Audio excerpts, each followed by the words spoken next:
If you think metal is just fast and loud, Voivod's Nothingface will change your mind. This was nothing like any other metal album back in 1989, with its high level of musicianship and its boundary-pushing experimentation. This isn't your typical metal album, it's a space ride. This album takes the raw intensity of thrash metal and fuses it with complex time signatures, dissonant chords, and an avant-garde approach pushing the boundaries of the genre. Tracks like Pre-Ignition echo the influence of Igor Stravinsky's The Rite of Spring, while the cover of Pink Floyd's Astronomy Domine showcases Voivod's ability to transform psychedelic rock into a thrash masterpiece. And I have a story on that later, by the way. The album's more than just a collection of songs. You will be taken into an unsettling sci-fi-infused world, one that reflects the post-apocalyptic anxieties of the Cold War era. Guitarist Denis Piggy Demore's unconventional riffing, paired with Jean-Yves, Blacky, Thériault's distinctive bass tone, creates a sonic landscape that feels both alien and oddly hypnotic. Voivod doesn't rely on sheer speed or aggression to make their mark. Instead, they craft a sound that is equally technical, atmospheric, and thought-provoking. Nothingface was released on October 13, 1989 through Mechanic, MCA Records. This is their fifth studio album. On this album, we see the band making a shift towards more of a progressive metal sound. This is something the band has been doing lately. With their previous albums, they were building up towards this, and the previous albums were Killing Technology and Dimension Hatros. But on this album, they basically created a progressive metal masterpiece. Voivod is a Canadian band. They're from the French-Canadian region of Quebec. They formed in 1982. On this album, we have Denis Snake Bellinger on vocals, and he is one of the founding members. He's also been with the band throughout most of their career. He left for a brief period in the 90s, so the only albums he doesn't appear on are Negatron from 1995 and Phobos from 1997. Let me also say that I'm probably going to be mispronouncing a lot of these names because I don't speak French. On guitar is Denis Piggy Demore. He was a founding member. He unfortunately passed away in 2005. He is heavily influenced by progressive rock bands like King Crimson, Pink Floyd, and Rush. And this is relevant for this album because there is a Pink Floyd cover. And also, I could hear some parallels with a very well-known King Crimson album that I will talk about later. On bass is Jean-Yves Blacky Thériault. He was also a founding member and plays a major role in this album. And on drums is Michel Langevin. He is another founding member and the only current member that's been with the band since the beginning. Now you may be wondering how I discovered this band. So I have a story, and I've told it on some of my Pink Floyd videos, but I'll tell it again. Back in 1989, I was a teenager, about 17 or 18 years old. I was getting into metal music. I used to watch the Headbangers Ball every Saturday night, and that was how I discovered new music.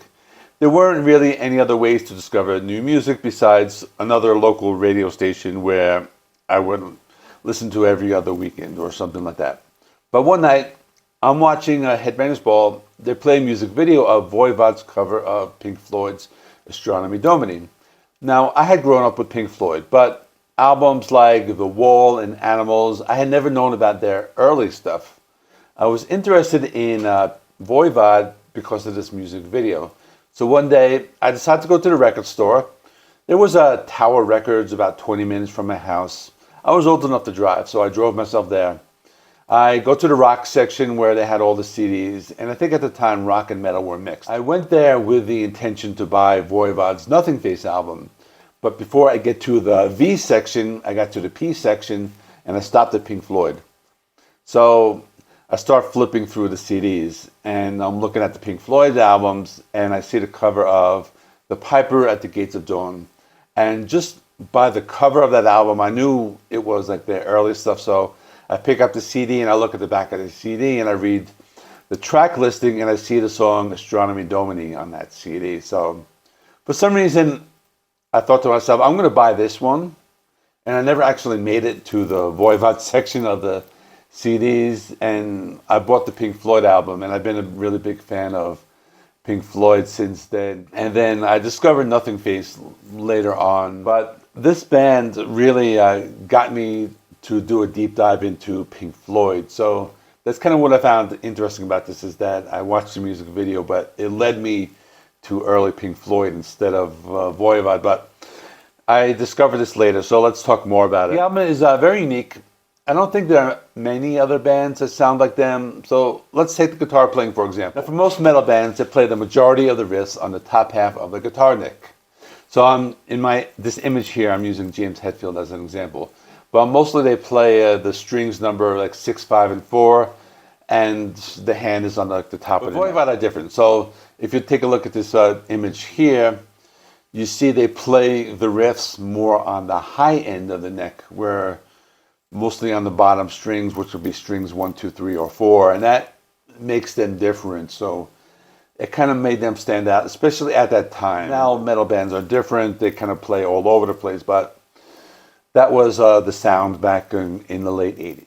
Now the bass guitar is very prominent, probably more than most metal bands. In most metal bands, the bass player usually mirrors the rhythm guitarist, and that gives the songs like a thicker and heavier sound. But with Voivod, I think the bass guitar serves more as the rhythm, and it seems to play a prominent role, especially on this album. So the drumming is very unique because they take a progressive approach to the drumming. It's not the typical 4/4 beat. There are lots of tempo changes, odd time signatures, different drum rolls, double bass drumming. It can get very complex, somewhat similar to what I said about the drummer of King Crimson, if you watch my video on that.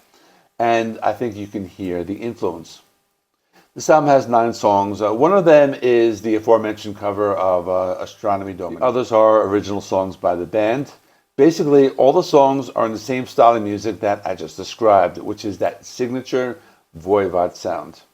They mix progressive rock, and they combine the styles of bands such as King Crimson, Yes, Pink Floyd, and Rush.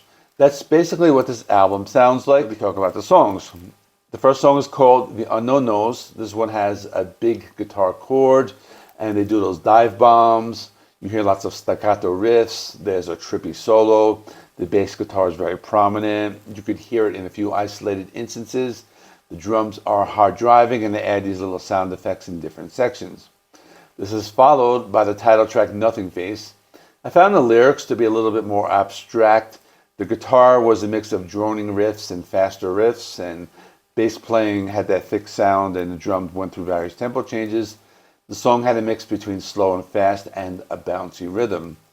Then there was the Pink Floyd cover, which was similar to the original. The only difference is that the guitars were more distorted, the bass was thicker, and there was more double bass drumming, and the middle part was very psychedelic. The rest of the songs are all Voivod songs, and the next song is called Missing Sequences. I found the intro to this one to have some vocals. It sounds like Alice Cooper, but when he's singing those creepier songs like Steven or something like Welcome to My Nightmare. I noticed that in this song, the lyrics were written similar to 21st Century Schizoid Man by King Crimson, where in each verse there's only about like 3 words per line, and they're delivered in this very staccato fashion. The guitar riffs, the bass, and the drums do the same thing. So I think there is a big King Crimson influence on this particular song. There are also classic songs on the next part of the album, and that leads us to X-Ray Mirror. This has vocals with those short lines. The song has lots of riffs, odd time signatures. It's very psychedelic. You hear less bass guitar, but you hear more of the bass guitar in the breakdown with lots of that double bass drumming. Then there's Inner Combustion. This one has a big drum beat. The guitars and bass are in the front, and the riffs are in odd time signatures. Leading to Pre-Ignition. This has a darker sound with deeper vocals with odd time signatures. I found the lyrical content on this one interesting because it's about some type of AI that's causing environmental harm. That's my interpretation. If anyone knows anything different about these lyrics, let me know in the comments. There are 2 more songs left. The next song is Into My Hypercube. This one has softer vocals in the intro and a softer guitar, bass and drums in the intro. It's more of a 70s progressive rock type of song with elements of metal. The last song is called Sub Effect, which is angrier. There are more of those staccato riffs. The bass is thick. There are lots of fast drum beats. And the song's about being lost at sea, which may be either literal or figurative.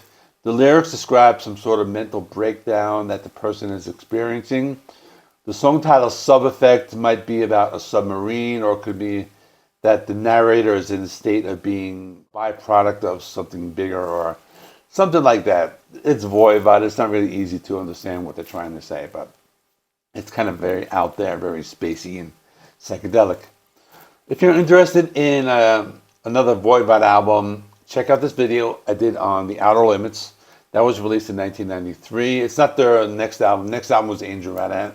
I haven't done a video on that one yet. But this one was released on 1993. I did it for the 30th anniversary. In the meantime, thanks for watching. Give this video a like. It helps me with the YouTube algorithm. Please subscribe. If you have not already, I do rock and metal reviews, rankings, and more. Thanks for watching. I'll see you in the next one.